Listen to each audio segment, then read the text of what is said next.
Bonjour à tous, j'espère que vous allez bien. En fait, dans cette vidéo, on va voir comment déterminer le nombre pair et le nombre impair en langage de programmation C. Alors, comme vous voyez ici, par exemple, on va entrer la taille de notre tableau, par exemple, 5 éléments, d'accord. Alors, ici, comme vous voyez notre menu, alors, si on clique sur 1, on va saisir le tableau, 2, l'affichage. Troisième, c'est le calcul de la somme de table. Nous avons vu déjà ça dans les vidéos précédentes. Alors, quatrième pour le calcul de la moyenne. Et cinquième pour le max. 6 pour le min. Alors, 7 pour déterminer le nombre de répétitions dans le tableau. Alors, huitième pour le tableau inverse. Alors, 9 pour insérer l'élément dans le tableau. D'accord. Et 10 pour déterminer les nombres impairs, qu'on verra par la suite, et 11 pour déterminer le nombre impair de notre tableau. Alors on va tester par 1. D'accord, alors on va entrer notre tableau, par exemple 1, 2, 3, 4 et 5. Alors 2 c'est l'affichage, voilà en fait notre tableau, d'accord. Alors on va voir les nombres pairs et les nombres impairs qui se trouvent dans notre tableau. Par exemple 10, voilà, on va afficher que les nombres pairs sont 2 et 4. Alors, pour les nombres impairs, nous avons 1, 3 et 5, d'accord, dans notre tableau. Alors, on va voir en fait comment résoudre ce programme en langage de programmation C, d'accord. Alors, on va d'abord discuter le programme que je viens de réaliser. Alors, j'ai déclaré en fait une fonction saisie qui me permet en fait de déclarer et de saisir les éléments de notre tableau, d'accord. Alors c'est simple. Aussi pour la fonction affichage, pour afficher les différents éléments de notre tableau, d'accord. Alors ici j'utilise le boucle for et pourcentage ça veut dire T de I, d'accord, c'est le cas statique. Alors pour la somme, ça veut dire la somme des éléments de tableau. Alors j'ai déjà en fait expliqué ça dans les vidéos précédentes, alors vous pouvez les voir. Alors même pour la moyenne, nous avons déjà vu ça. Alors le max, comment déterminer le max de tableau? En fait, j'ai déjà expliqué comment déterminer le max dans une vidéo précédente. D'accord. Et même pour le min, d'accord.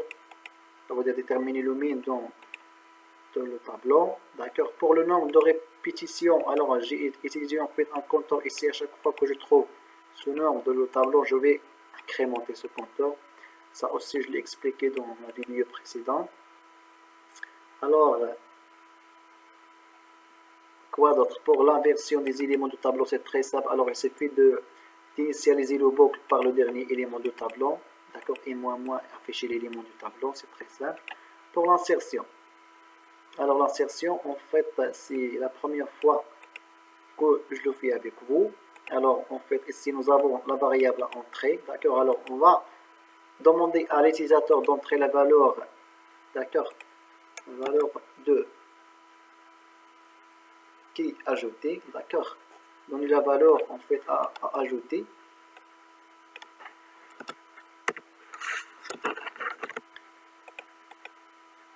Alors c'est ça en fait le pourcentage x qui est dans le paramètre de notre fonction, d'accord.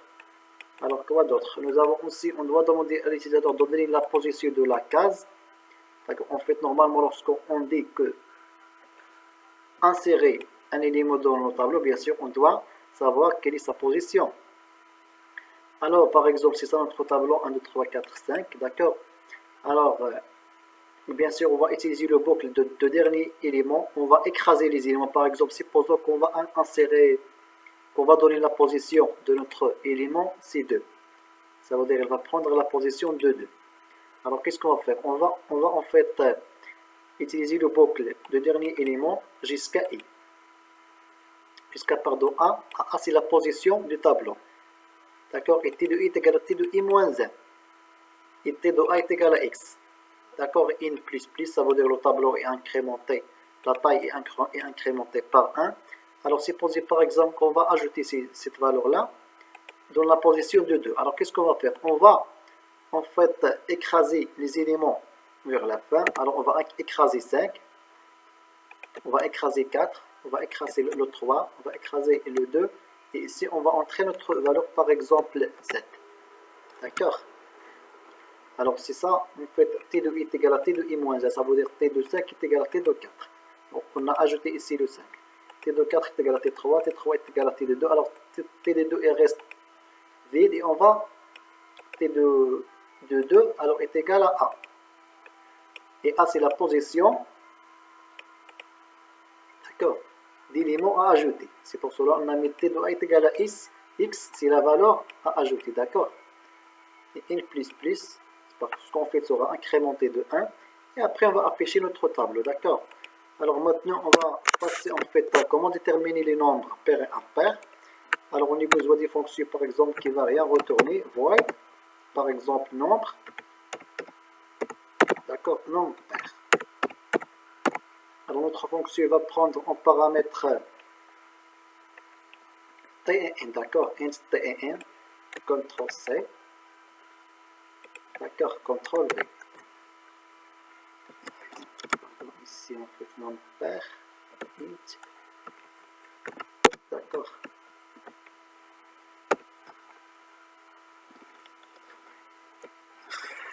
Alors, entre les accolades, pardon, CTRL V,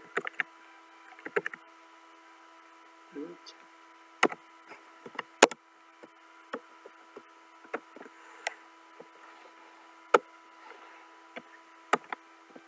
D'accord. Alors, bien sûr, on a besoin d'une variable int i pour le boucle. D'accord, point virgule. Alors, on va afficher print if les nombres impairs. Les nombres pairs, pardon, pairs. CS, les nombres pairs 100. 100 de points. Et après, on va afficher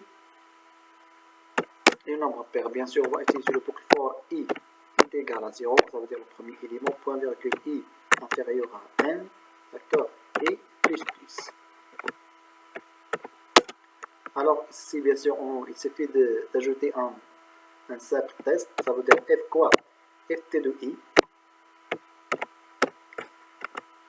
Ft de i, le pourcentage de est égal à 0. D'accord? Alors ça veut dire, c'est ça en fait comment déterminer le nombre pair. Ça veut dire il est divisible par 0. Divisible par 2. Et divisible par 2, ça veut dire le reste est égal à 0. Alors, à chaque fois qu'un élément du tableau, on le divise par 2, on trouve le reste est égal à 2. Alors cela signifie que ce nombre-là est pair.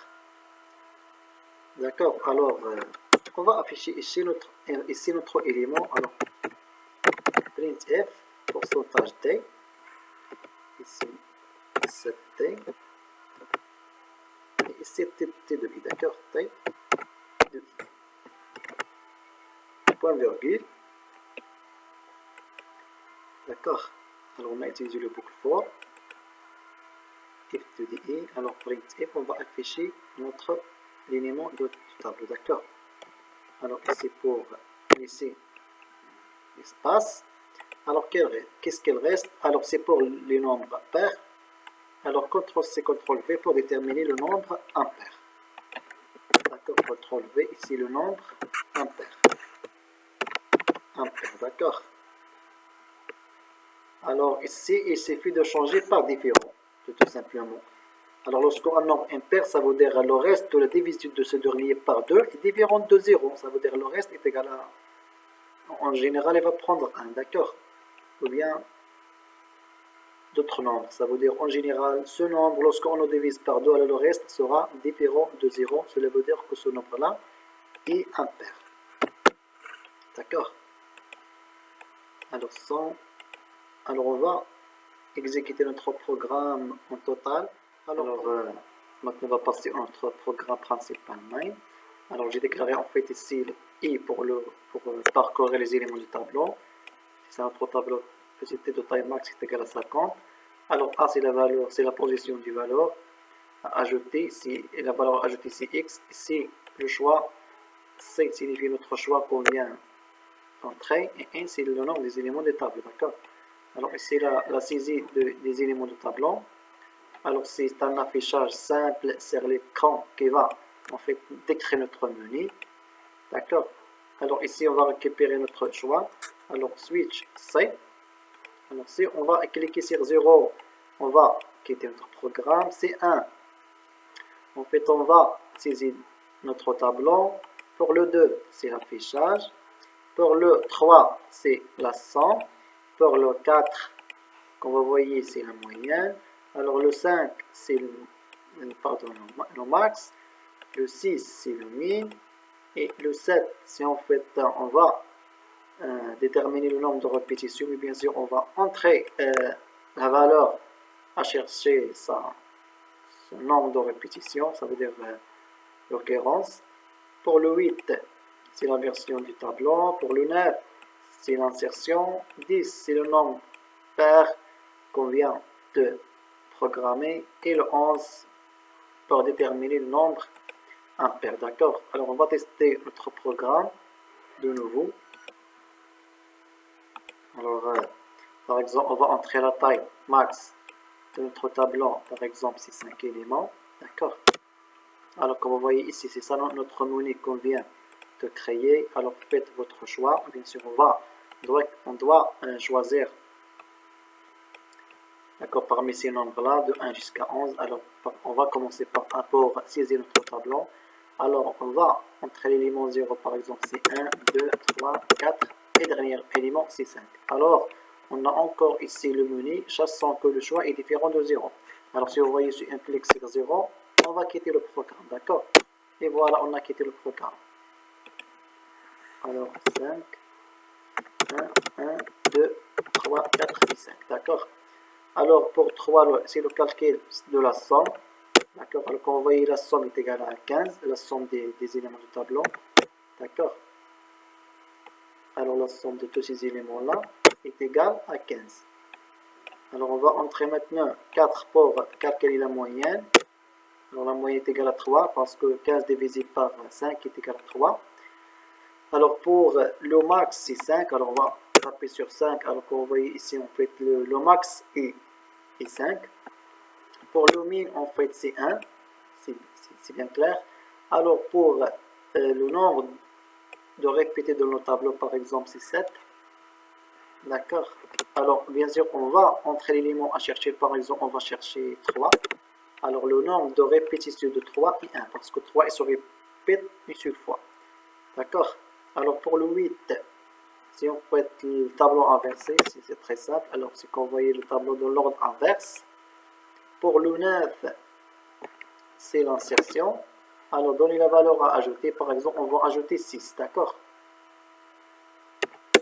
Donner la position de la case. Alors, supposons qu'on va l'ajouter de la dernière case. Alors, c'est 5. Voilà, en fait, notre tableau ajouté. Alors, nous avons ajouté 6 à la fin. D'accord, mais on pourra ajouter dans le milieu, par exemple, on va taper de nouveau 9, pardon. Alors, on va entrer, par exemple, 33. Donner la position, par exemple, 3.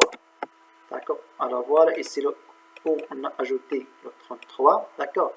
Alors, pour le 10, c'est le nombre pair. Voilà, les nombres pairs sont. Alors, nous avons que 2 et 4. Pour le nombre impair, c'est 11. Alors, voilà le nombre impair. Sont 1, 2, 3, 4, 5 et 33. Alors, on n'a que 2. Par exemple, 2, 11. Voilà notre tableau. D'accord. Les nombres impairs sont 1, 3 et 33. 1, 3 et 33. D'accord. Et pour le nombre pair, c'est seulement 2 et 4. D'accord. Alors, c'est ça en fait la partie qui nous permet de résoudre le problème de la parité des nombres. D'accord. J'espère que cette vidéo sera utile pour vous et merci pour votre attention.